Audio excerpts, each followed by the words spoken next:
Stacey for this opportunity to just come and stand in the gap for these members of the council and mayors. They listen to the city, listen to our hearts, listen to our thoughts, and pray for wisdom, discernment, courage to make the right decisions, and grace to administer things that need to be done. We just pray like help us be like a Paul, be on the road to IMPEDIMENTS us. In Jesus' name, amen. After the pledge, if I could get Boy Scout Troop 410, their Scout Master Brett Hagan, to come forward, recite the pledge for us.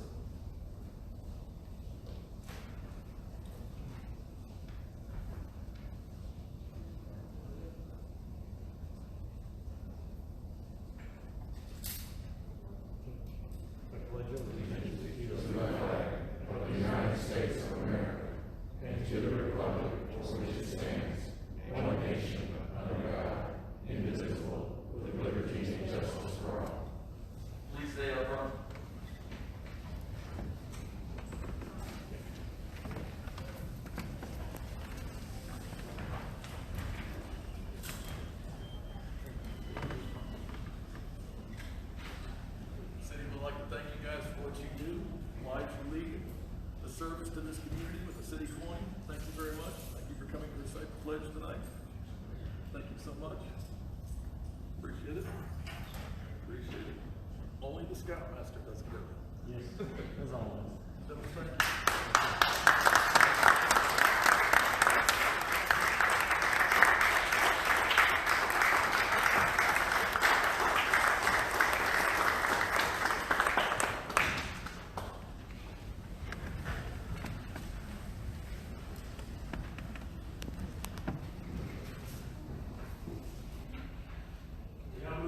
Citizens be heard.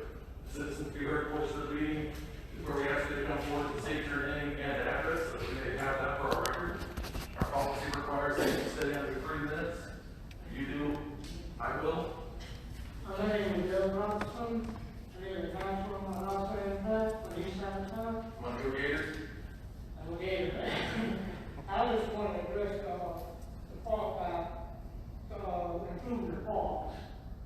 Okay, I want to ask why on the east side of town why they don't have a basketball court on the east side of town. Because all the kids that live on the east side of town, they have basketball road, side of the road. That could become a problem because kids go out in front of cars and stuff like that.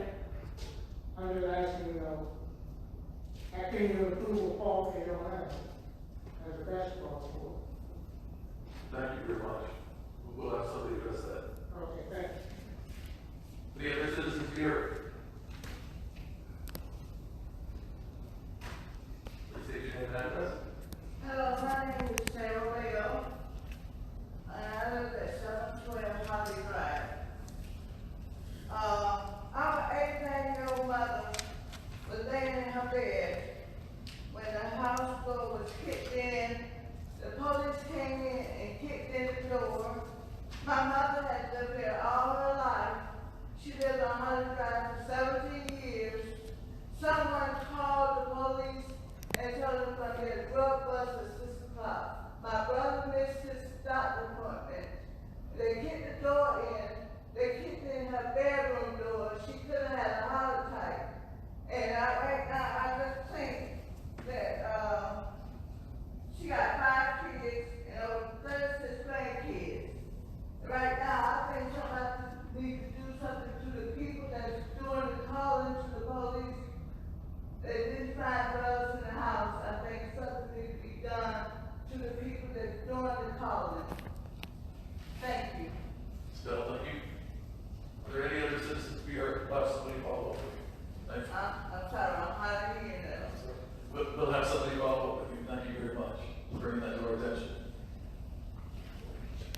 were allegations made against me on August the 20th, and which I found to a lot of review, the police department and other agencies because of accusations I was being made. If you go back to that meeting, I want to take that name and instead of exploratory.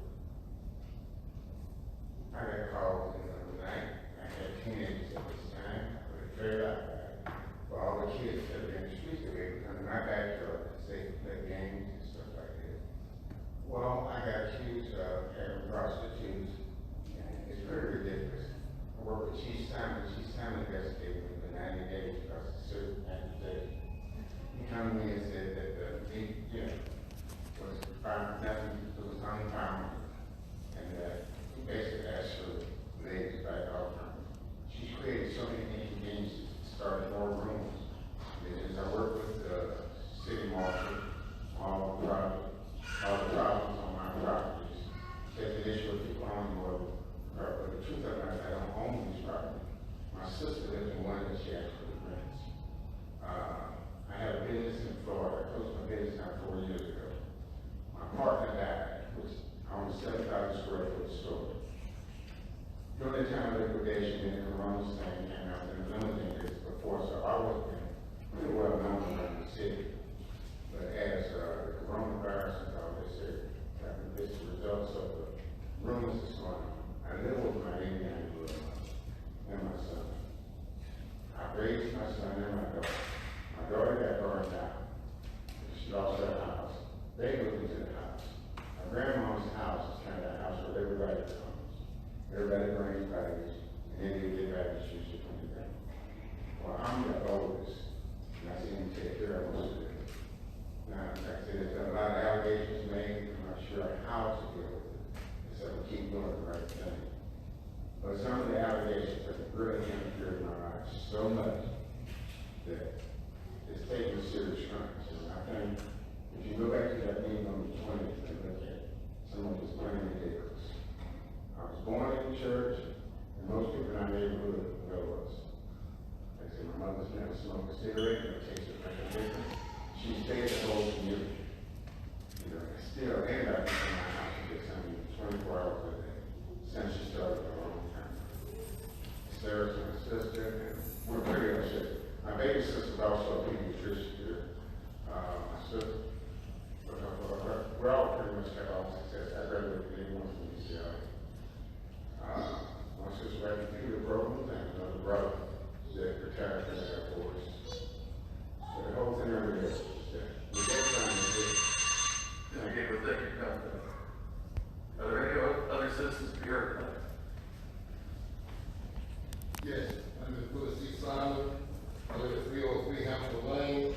And my concern is about the water delivery system, the pipes that take water to our systems and the homes.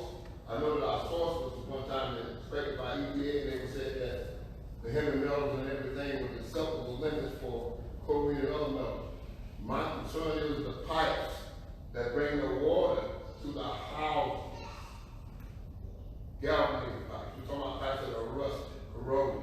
We've had several in that lane, Weisenbaker, Hampton, and Broadway have burst. And when you see those pipes being revealed, they're corroded through and through, and they're emitting heavy metal. I once came to talk with the city manager concerning the matter about the replacement pipe, what kind of schedule were you having, what was prioritized, was it based off of population, was it based off the age of the communities, or what are you using as a measuring stick to come out and replace those pipes? Because a lot of the water is not drinkable because of the pipes that are going to the house. I'm not worried about the source. It's the pipes that are coming to the house. Are we on the same page? Do you understand what I'm talking about? Sure. The water that comes to the media goes to, hello somebody. When nobody said about the sewage pipe, that we were talking about that pipe there, the sewage, I'm talking about the pipe that feed our bodies. I'm talking about the human aspect, the health aspect. I see you got the parks, I see all these great things there, but I'm concerned about the human beings that are in these places. I'm not worried about the parks. I'm worried about the flesh of people who are alive. Let's try to take care of them. Hustle about the area. I can go on and on about those areas. I'm sure you got a map of the city about your sewage and your water service. I'm I'm sure you know when the dates were those pipes were replaced and how long they've been there. Galvanized pipe have a problem of breaking down after at least 15 years. I'm a metallurgist. I know what I'm talking about. My job was to check corrosion and how H2O water works against those. So I'm asking this council and the city manager, what kind of schedule have you got in place to replace those pipes? And what type of power are you using to determine which ones need first? Anyone? We'll get back with you. Will, somebody will follow up with you. But last administration, as well as Manager G.B.R, I talked with their heads about it, and they had a so-called schedule, and I'm not there. Mr. Tom, I did leave an email today from when you called yesterday about it. Okay, but you didn't get the, I left you a message today. okay, so you do know what I do know what you speak of, yes, sir. So That's good. we'll get together and work good, okay? I truly think that we need to address that before we do any more frosting on the cake. Yes, sir. We may be harsh, but that's what I see as being decoration. Let's stop worrying about the service and take that east back, man. Thank you. We appreciate it. Thank you. Any other citizens to be heard? Good evening, Mayor. My name is Bruce Francis. I reside at 909 Williamsburg Drive. And on behalf of the concerned clergy of Valdosta, allow me to extend greetings to you and the members of the City Council, as well as the leadership of the City of Valdosta. I stand before you as the president of the concerned clergy of Valdosta to bring before you our collective concern in regards to the manner in which Mr. Antonio Smith was detained and brutally handled by Officer Billy Wheeler several months ago. I'm sure the majority of you in this audience have seen the video by now. It has been broadcast on local and national news with the consensus from the national media as well as many citizens, being that the manner in which the detainment by the original detaining officers who based on the video were not in any manner being threatened by Mr. Smith, and subsequent actions by Officer Wheeler, who arrived on the scene later, were unwarranted, potentially dangerous, and as the video shows, harmful to the detainee. Our concerns, Mr. Mayor and Mr. City Manager, which we bring before the City Council are, number one, why was the public not made aware of the situation when it first happened? It did not become public knowledge until a lawsuit was filed by Attorney Holbrook. Number two, how can the Valdosta Police Department justify promoting Officer Wheeler from sergeant to lieutenant while an investigation is ongoing by the Department of Justice? Number three, while he self-reported the incident, and while the police department views his actions as well within departmental policy, why wasn't Officer Wheeler reprimanded? I stand before you to state that we have posted on our Facebook page an article from the Savannah, Georgia newspaper, where the mayor there, Mayor Van Johnson, the city manager, and the chief of police took swift action to reprimand to even dismiss officers who were involved in a similar incident of detaining and doing bodily harm to the wrong individual. There comes a time where we must place priority on what is right morally and socially over and against outdated policy and procedure. We implore you, the members of the Valdosta City Council, who are serving as the governing body of the city of Valdosta, along with the mayor, and represent the citizens of this city, not just certain segments, but to serve everyone, to move to action and demand from the mayor and the chief of police that until the decision is rendered by the Department of Justice, that Officer Wheeler be placed on administrative leave, and if that is not possible, he should be demoted from lieutenant to his previous position and salary of sergeant. In this day and time, with everything that we're seeing going on in this nation, it is imperative that justice take off its blinders when it comes to the treatment of African American men and women and other minorities. We implore you to encourage our city governmental leadership to do the right thing, to begin the healing and improve the relationship between law enforcement and the communities in which we serve. The concerned clergy of Valdosta, thank you for this time. Dr. Francis, thank you. Are there any other citizens to be heard?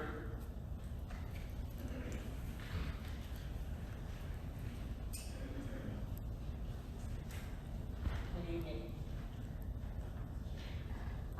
My name is Gracie Baker. I live at 708 Holly Drive. And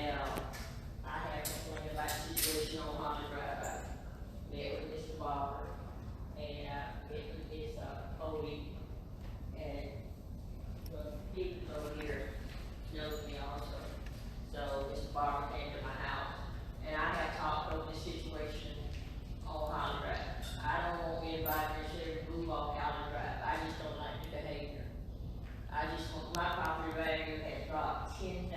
I got my tax statement the other day, and I looked at that, and that hurt me so bad, because even though you have to pay more money, but more land you have, I'd rather pay the money, the taxes, than lose the value. I lost the value. You know, I used to pay $1,000 and some dollars taxes, I'm paying $707 some taxes, because I've lost that.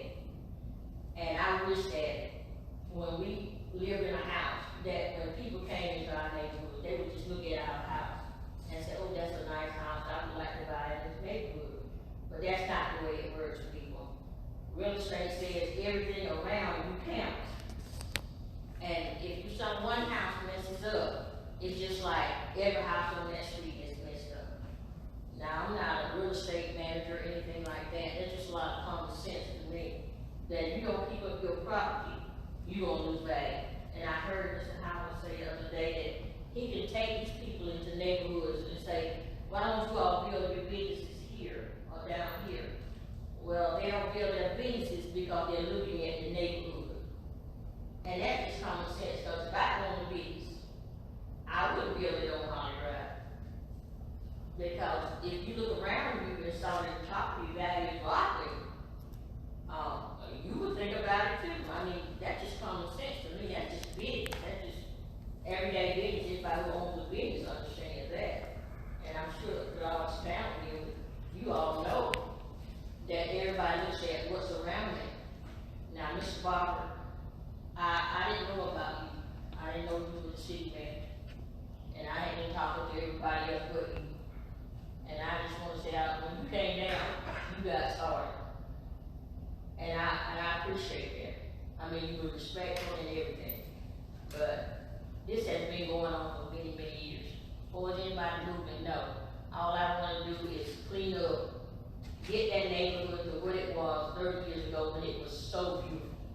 That's why I bought it, because it was so beautiful. It's not beautiful anymore. And if you know anything about, I own my home, I pay for it. When you pay for something, you just want to just keep it up, that's all. But boy, if you want to hurt anybody, I don't want to do that. Ms. Becky, thank you.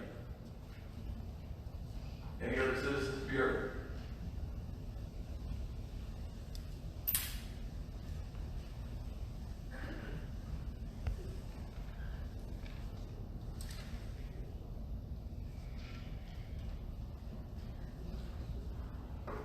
Good afternoon, all the people here. My name is Elizabeth Horton. My sister is Grace Beckett. She preceded me. And I know what she's going through because I'm a witness. And I spend a lot of time at her house, not just as my sister, just as a visitor, but as a person who was living there. And I saw what was going on that street. And as I told her, you are the only one on the street that speaks up and speaks to the people and speaks to all the necessary people that's concerned. Let them know what's going on the street.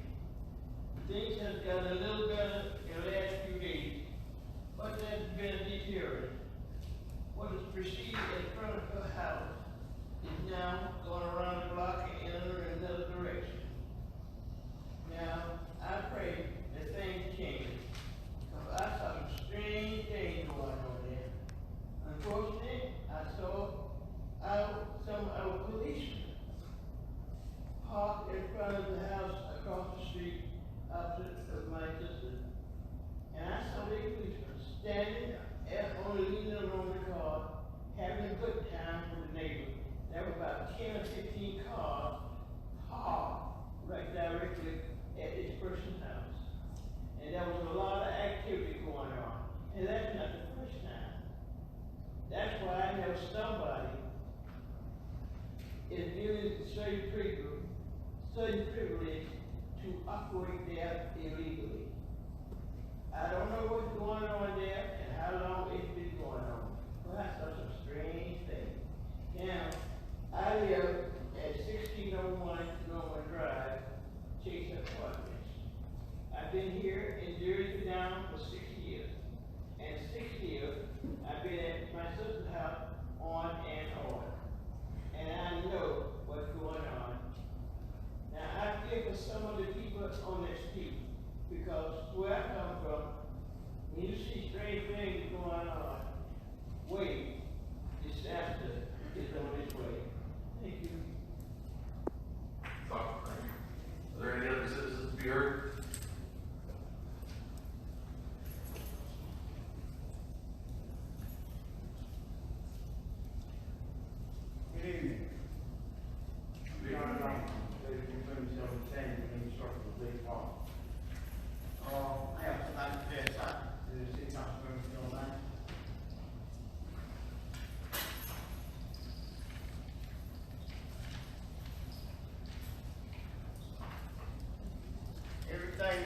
heard here tonight pertaining to the streets, pertaining to the cars parked and driving, pertaining to the sheriff department, everything we heard today, we got to say is the results of economic repression. We have a problem here in this city because we don't have any money circulating in our communities and neighborhoods. I'm working right now on the project that's international models. I'm speaking to a federal body. I'm communicating with the federal body right now. And trying to get some funds that are circulating on the south side on the project that we are working on. And I'm needing to see if I can get support from the city council members to think about supporting us in this endeavor that we're trying to do, be able to get money that we can utilize here in the city. I represent the black business and the small contractors in Valdosta County, and I work with contractors, and through some of their projects, we have something going that we're trying to put together right now. And I'm through the United States Federal Reserve, and we scheduled a meeting to meet with them and talk about and get funds in the area to support some of the projects that we're working on. The Community Reinvestment Act is not working for everyone. It works for privileged people, but not for people with low income. I don't have enough time to get into the logistics of it all, but the bottom line is that we are suffering economic repression from being excluded for years and years and years and years, and it's time to put it in. Only way it's going to end is that we got to get some money circulating in the neighborhoods. The people that this gentleman was talking about, the driveways and all of this right here, that's going to be a burden to the people because they don't have the funds, they don't have any money. We don't have any money in our community. You got to face the fact, you see the results of reality. I am talking about Troop Street and the streets and work that's being done. That comes from hard efforts, and we got to try to put something together that works for everybody, not just the elected few. Anyway, consider that letter that you have, and we're working on that diligently. How we can respond to you on an individual basis and see if we can get support to help to get some money in our neighborhood that we for everybody. Thank you. Thank you. Any other citizens to be heard? George Boston Ryan, 5004 Oak Drive, Valdosta, Georgia. Mayor and Council, I travel around the state of Georgia, and though I may tell the truth about the city of Valdosta, I still say that the city council here in Valdosta is among the top 3 cities when it comes to city council meeting, respecting each other on the council and the people that address the council. And I want you all to know that. When I come before council, I mostly come in on behalf of other people, just like I've done in 40 or 50 other cities across the state of Georgia. And when I came, I didn't know anything about Holly Street. And today, all I'm going to say about the problems there is that I had the opportunity last week to talk to both sides. And I have to admit that it enlightened me on some issues. And so this evening, if I was going to say something to the mayor and council, I would just say, and the police department and drug squad, I would just say to this, I would say this to you, to all of you. Let us do what is written in the law. If vehicles without registration, if no tags, if too many vehicles based upon what the city marshal have cited others for, then I think somebody needs to take notice of that. I keep saying to this city and other cities, often in the state of Georgia, people continue to think they got to reinvent the wheel. You do not have to reinvent the wheel. Just follow what you've written. And if you don't have a law to cover that, an ordinance, then create one. Because most cities have the same problems, and when they find the problems, they resolve them. But there is something in this city, every city, and I've witnessed this by traveling across the state of Georgia. When somebody get an attorney, and that attorney is willing to send out his private investigators and investigate, it could cost the taxpayers some money. I'm under a 7-year criminal trespass from Lyons County High School superintendent, and I violated no law following the death of Kendrick Johnson. I had 3 lawyers want me to sue him. Since I've been doing this since 75, I don't run around here suing people.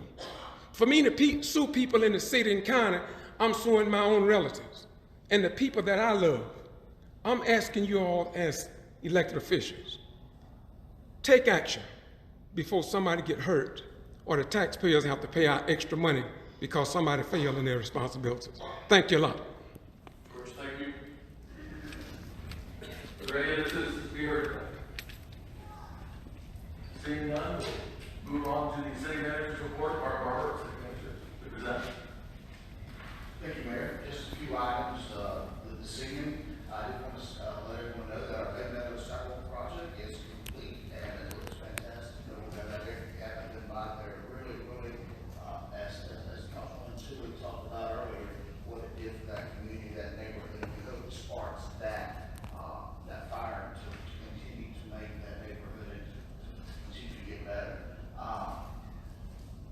We placed at your table tonight a Georgia City's Week schedule. As you remember, usually Georgia City's Week is in April, but because of the pandemic and the COVID virus, they bumped it back to October, 4th through the 10th. The theme this year is building the 2020 vision.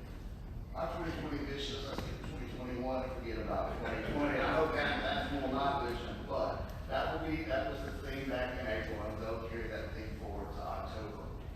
Yesterday, the police department and the fire department and our sustainability coordinator held a successful neighborhood march in District 6.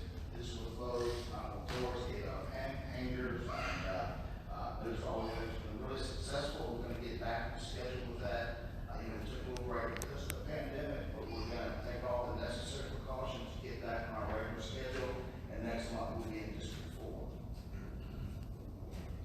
Also, October 4th is Fire Prevention Week, and our fire department has several virtual events planned for that. So the pandemic did keep us from doing that. That's always been a successful event for us as well. Also, before you this evening, I've placed a packet for you to review. This is every citizen that spoke last council meeting for citizens to be heard. We're going to get a new format for you so you can see what's been done. I know Holly Drive has been talking a lot about this evening. I don't want to relate to that, but if you look, there's pictures and before and after pictures. We talk a lot about parking and cars and front yards and things of that nature. I think you'll see that our city staff has not ignored any ordinances and to get compliance in this area. So you'll get this every council meeting from us, so you can keep up with what's going on. I just want to thank Chief Nanahan and the entire police department for handling things so well. There was 3 large events here this past weekend, and they were handling things very, very well, and very proud of Chief Nanahan and our police department. That's it. Mark, thank you. Council, any council comments to wrap up tonight? Councilman Howard? I'd like to thank everyone who came out tonight. I think that shows the beauty of our community, shows that a lot of people in the city care about what's going on in our community. It also lets us know one other thing, that our regular living in a society with police and one without. Right now is an easy time for us to beat up on our police and our elected officials. But we signed up for what we understand. But I also want everyone to take the opportunity to think about the perception that we put out from our city. Because people are watching us. When we have businesses that are interested in coming to our area, they look at our graduation rate. They look at do we have an educated workforce? And they also take a look and see what our infrastructure and things like that is. What's going on. Over the last 3 years since I've been on council, I know we put at least $500 million in our infrastructure. We're replacing our waterways, so we don't have sewage fields. So everything comes down to money And there's only so much money that we have to go around. I don't want anyone thinking that we're neglecting anyone. Everyone is important, everything is important. But I just want y'all to realize that you have a approachable council, mayor, and city manager. If you have any issues, we would like for you to reach out to us. That's why we have public numbers. It's easy to reach over to my neighbor and say something and complain, but my neighbor probably can't get it done. But if you talk to the people who you put in these positions to try to help you get it done, I promise you they're working hard to do it. So with that being said, I want everyone to think about just how fortunate we are in Valdosta. We don't have a lot of we don't have a problem that we have in a lot of major cities. So I just want us to be careful of what we say and what we project about our community, because it could turn out to be a lot worse than what it is. So we do have issues, but we like to solve them in-house. We don't need a lot of outside people coming to our house to try to tell us how to fix our problems when they have more problems than we do. So just take that little tidbit and let's continue to work together as a community to make our city what we like to be. Councilman Duffy, any other comments? Councilman Gibbs? Okay, first of all, I really want to thank the councilman for having support the motion to, how I say, rehabilitate some of the areas in the city that really need it. One reason is I looked at this as possibly to start a domino effect. Because I listened, when I heard a couple of citizens come up, one citizen came up and talked about there's no money circulating in areas or whatever. Well, unless you start seeing some kind of improvement or that people see where businesses or somebody see where there is something being done, they're not gonna put the money in it. You gotta show yourself, you gotta start a domino effect. And the reason I'm saying that is from prior experience. When I worked with an area that really needed Truth Street, getting that fixed up, this area that needs rehabilitation, we need to start some kind of way. So we did, we started something. From that, we did get some of the infrastructure. I heard another citizen talking about the pipes. We had to get the pipes done as well. Once we started doing one thing and trying to rehabilitate an area that hasn't had any work done in years, or been something done, it took the domino effect. The infrastructure under there, the pipes got changed and updated in that area as well. That's part of it. The citizens also started taking care of the area even more so. And I agree. I think you gotta start somewhere. I also heard one citizen say something about basketball courts. You like to put anything in basketball courts where you don't see anything worthwhile, anything to do. You kind of have to start building it up yourself. And that's why I want to thank the council for supporting this. You can't keep and leave everything the same way if you want to build something to make it better. I was looking at an area, and I just need some help, councilman, but look at that area that needs to grow, needs to be made better. So what do you do? Start somewhere and doing something. I think that was a good start, try to at least make an effort, whether you do nothing, and stay the same way. So I thank the council members for supporting that, and I hope they go forward, and we can see. I've seen it in the past, when one little thing started, then a domino effect will make something very positive, and the city will get better. We can possibly get funding, we'll get more and more done. I can tell you right now, from efforts on Lee Street and and on Truth Street, there's some businesses have started looking around at different things that they want to do over there. But it took a start being over. And it takes it. So I thank y'all for your support. Councilman Julie, thank you. Any other comments from council? Councilman Gibbs? I just mainly want to have a reminder of the Transformation Unity movement that's going to be this Saturday at the Historic Lounge County Courthouse from 6 to 8 p.m. We'd like to see everybody act it out and come and worship together and praise our Lord and Savior. All thing I want to say is I am so honored to see so many clergies sitting out, listening, and standing to make a difference. If it's okay, I would like every clergyman to stand up, and we the council applaud the clergymen coming out today to stand up to make a difference in our city. Please stand, clergymen. And that really looks good.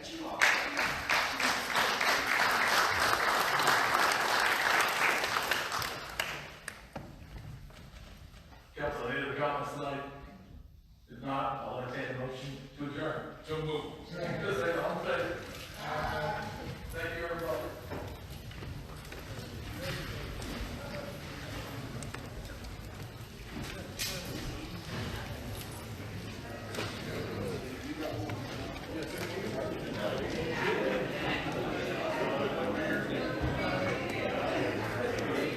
This has been the Get To Free Press with George Boston Rhymes on YouTube, Boston G.B.R. We report what others ignore. Now, many citizens to be heard would not be published in the newspaper, but that's okay because we got it, and it is a historic, documented record, and they will be maintained, believe me. Plus, there are going to be books published about the city of Valdosta. They're in the process of being published now. And the things that the local news media thought they had hidden for 20 to 30 years will be made known to the people of America and the world. Once again, to Get To Free Press, we report what others ignore because we believe in freedom of the press, freedom of speech, and freedom of religion. Bye-bye. We're gone.